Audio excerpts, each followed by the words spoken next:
The year is 1917. Fighting rages on the Eastern Front of the First World War. Both Germany and Russia are on the brink of collapse. Soldier, I need you to bring me this man. Got it. Found him, sir. What? No, not Lenin. Lenin, the Russian communist. What? Why would I need a beetle? Lenin, the Russian communist. He was exiled to Switzerland. You know what? I'll do it myself.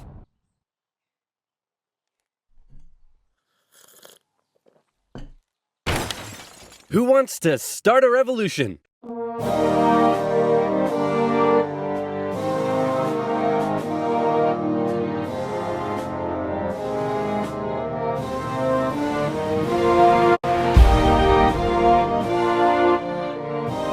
The Germans put Lenin on a train and sent him all the way back to Russia, hoping he and his mates would create an internal crisis. And create an internal crisis they did. The government was overthrown, and Lenin was in charge. He immediately pulled out of the First World War, made the country communist, started a 3-year-long civil war, got shot, broke the economy, caused a famine, and then he died. On his deathbed he said, "Hey man, tell whoever's in charge of giving people jobs not to let that jerk Stalin become the next leader." By the way, who did I put in charge of giving people jobs? That would be Stalin, sir. Stalin was a rising force in the Communist Party. He still had some opponents, but conveniently, all of them were arrested or disappeared. So that was lucky. And so Stalin took over. He implemented his 5-year plans, which transformed the country from an agriculture-based economy to an industrial one. And like Lenin before him, he reigned with terror. Anyone who dared criticize or oppose him would either be killed or left to rot in the horrendous Soviet work camps. Then a short man with a silly mustache tried to take over the world, punched the Russians all the way to Moscow, and then the Russians, with some help from their faithful ally, the Winter, punched them all the way back to Berlin. At this point, being allies, America, the UK, and the Soviet Union were good chums. They held a couple of conferences near the end of the war to decide what would happen next. Hey Stalin, after all your trials and tribulation, you must be pretty happy to be standing here in Berlin. Tsar Alexander made it all the way to Paris. Just give me a second. Hey man, I think something's up with Stalin. I know, right? What should we do? Shall I tell him about the bomb? Yeah, tell him about the bomb. That will scare him. So, we got this crazy new big A-bomb that can destroy an entire city in one go. Yes, my spies told me already. Oh wait, I meant to act surprised. Wow, that's amazing. He already knew. How? Am I sure I want to send nuclear secrets via unsecure public coffee shop Wi-Fi? Am I ever? Dude, use a VPN. And speaking of VPNs, if, like me, you take internet safety seriously, then you need NordVPN. NordVPN hides your online activities from outside intruders, preventing anyone from stealing your personal data and stopping your service provider selling your data to advertisers. With over 5,000 servers in 62 countries, it allows you to surf the net anonymously and securely. And it's simple to use. With just a click of a button, you can connect to a server halfway across the world, even allowing you to access streaming services from that specific territory. Say, for example, you wanted to watch a certain oversimplified video that for some reason has been blocked in your country. With NordVPN, you can. It works seamlessly across PC, mobile, and tablet. Go to nordvpn.com/oversimplified to get an amazing 75% off. That's just $2.99 per month with an additional month free for a limited time. So again, that's nordvpn.com/oversimplified, also in the description box down below. Now where were we? Oh yeah. Does the A stand for atomic or ass? Then America dropped their big A-bomb on Japan, and World War II officially came to an end. Hooray, we won! Okay, so now it's time to establish the New World Order. Stalin, you're in charge of Eastern Europe. Now, we want you to let them all hold elections. Oh yes, of course, elections. And these elections will be free and fair, right? Oh yes, certainly, free and fair.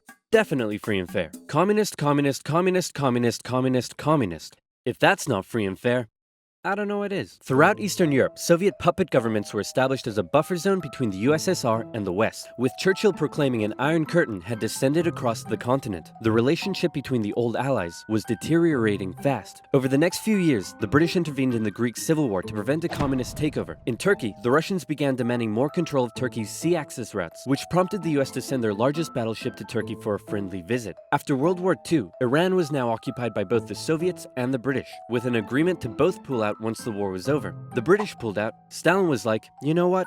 I think I might stick around. All in favor of kicking Russia out of Iran? You want to know something? You guys suck. Pressure from the UN forced the Soviets to leave, and with the establishment of NATO, the Soviets had no doubt that the West was out to encircle and destroy them. And America announced the Truman Doctrine, in which they basically said, those guys are not cool, cannot be trusted, and we will do everything we can to prevent the spread of communism around the world. Many view this moment as the official declaration of the Cold War.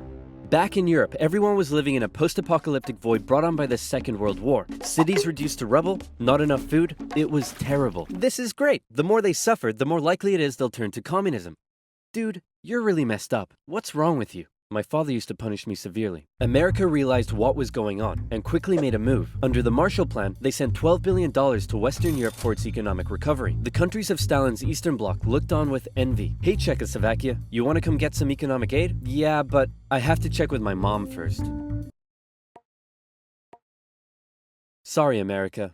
I can't come. This was a full-on economic battle raging between capitalism and communism in Europe. If the Western nations developed faster and better than the East, that would be a defeat for Stalin. So he set up his own rival economic recovery plan, which he called Comecon, and he also set up Cominform, which gave him more political control over the Eastern Bloc. But nowhere did this economic battle rage harder than in the city of Berlin.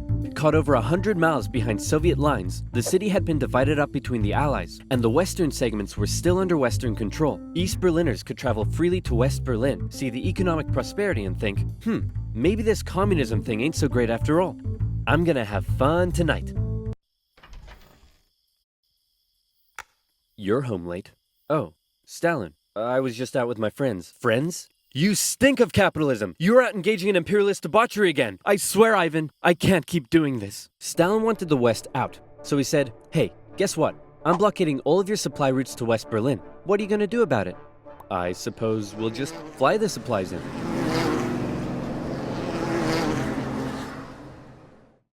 Alright, Truman. You in this round. The Berlin airlift was an incredible undertaking and a major success for the Western Allies, and Stalin ended his blockade of West Berlin. His aggressive actions worried the West, but not as much as this did.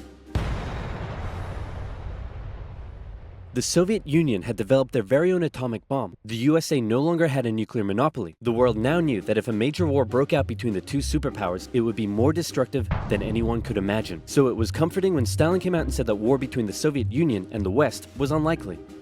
Oh, wait, inevitable. He said it was inevitable. Hey, you know who I haven't checked in on in a while? My good friend China.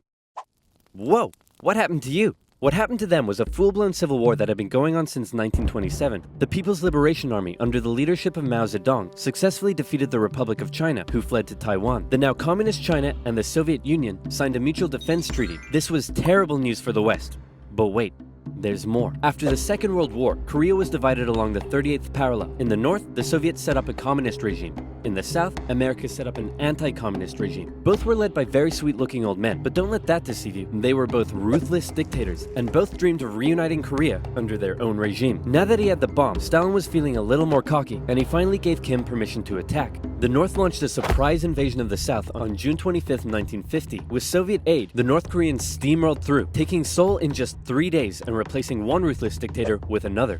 The UN were freaking out and quickly created an emergency force made up of troops from 16 countries to defend the South. The West still held Busan and made landings at Incheon near Seoul. They pushed the North Koreans out of Seoul, replacing the ruthless dictator that had replaced the first ruthless dictator with the same ruthless dictator that had previously been replaced by the new ruthless dictator. And the West then continued all the way up the Korean peninsula. At this point, China was getting worried that the UN may just keep going. The US had sent this guy to lead the operation. After winning the Pacific theater of World War II, General Douglas MacArthur's head was big and his balls were bigger. He reassured President Truman that there was absolutely no way at all that the Chinese would ever get involved. Meanwhile, 500,000 Chinese troops were crossing into Korea. Nuke 'em. No. Nuke 'em. No. Ah, come on! You're fired. The US considered the nuclear option, but now that the Soviets also had the bomb, they didn't want to risk all-out global destruction. The communists pushed the West right back almost to the exact same spot they had all started from, and they ended up in a stalemate, where they remained until both sides finally agreed to work towards a peace settlement in 2018. Back in America, Americans decided they wanted a new president who would be tough on communism, so they elected famed World War II General Eisenhower, who is really hard to draw. It's 1953. Hey Stalin, how you doing? Oh, he's dead. He had a cerebral hemorrhage and his reign of terror kinda came back to bite him in the ass, because he had imprisoned all of his best doctors, and those that were left were too terrified to treat him. The new leader, Nikita Khrushchev, called a meeting and said, "Hey guys, you know how Stalin was imprisoning and murdering us all for doing basically nothing? Yeah, he was kind of a jerk. I'm really not sure how this is news to you." Khrushchev went on a campaign of de-Stalinization. Statues of Stalin were taken down, Stalingrad was renamed, and Khrushchev announced that he wanted the Soviet people to be happy and would allow greater freedom in the Soviet Union. So how did that work out? Well, an uprising in East Germany was brutally suppressed, a revolution in Hungary was brutally suppressed, and demonstrations in Poland were brutally suppressed. Although he did finally allow some mild reforms. Back in the Soviet Union, he permitted more cultural expression, but then began banning stuff based on his own personal taste. Modern art looks like a child urinated on a canvas. Banned. Jazz music sounds like the feeling of needing to fart. Banned. Your poetry is really depressing. How could anyone in the Soviet Union be depressed? You're banned. Khrushchev wanted the Soviet people to be happy, but not like that, or that, or that. Young people began enjoying abhorrent Western pop culture. Son, remove that disgusting imperialist apparel at once. Shut up, Dad. You can't tell me what to do. Well, would you look at that? Turns out he can tell me what to do. The West had initially liked the cut of Khrushchev's jib, but world events soon soured relations even more. The two sides were spying on each other a whole lot throughout the Cold War. The KGB had spies and informants in nearly every aspect of Western life and government, so much so that whenever the US tried to send spies into the Soviet Union, the KGB were usually ready to arrest them on the spot. Members of the Manhattan Project aided the Soviet Union in acquiring the bomb. Some American officials believed they were on the wrong side. I'll sell you 3 secrets for $5 million. Okay. Go ahead. The Allies are digging a tunnel under East Berlin to tap your communications. There's an American agent living at this address in Moscow, and sometimes, when I'm home alone, I like to put on my wife's dresses, sit in the corner, and cry for hours. Very interesting.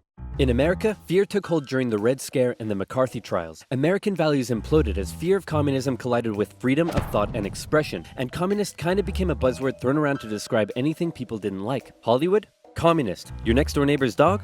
Communist. When the grocery store cashier asks if you need a bag when you clearly can't carry 10 tubs of Baconaise in your hands, communist. But one area in particular where the US had an edge over the Soviet Union was in its espionage technology. In particular, U-2 spy planes flew across Russia carrying out surveillance from the skies. There was a nasty incident in 1960 though, when one was shot down and Khrushchev was furious. Who the hell is this? He's a high-altitude weather enthusiast who flew off course. Okay, that sounds plausible. Wait a minute! Why does he have a gun and a poison needle? Because he's a very naughty high-altitude weather enthusiast. But much to America's concern, the Soviet Union appeared to be ahead in the space race. Everyone freaked out when Russia launched the world's first satellite, and then they actually sent a man into space.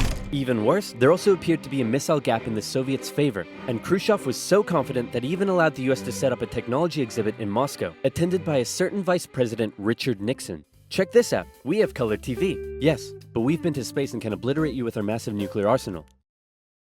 Check out this vegetable peeler.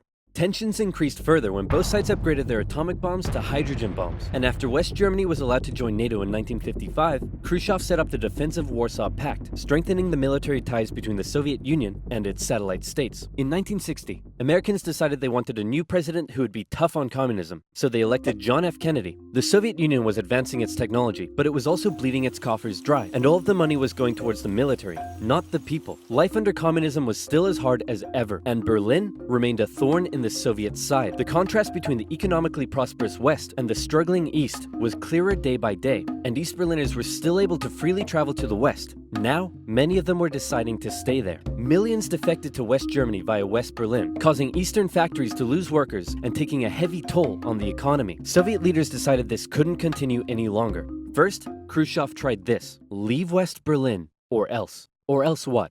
Or else, I'll be really mad at you. Yeah, no, we're gonna stay. Listen, man, West Berlin is ours, East Berlin is yours. That's just how it is. Kennedy felt pretty good about his show of American resolve. But wait a second, did you catch that? Let's replay it.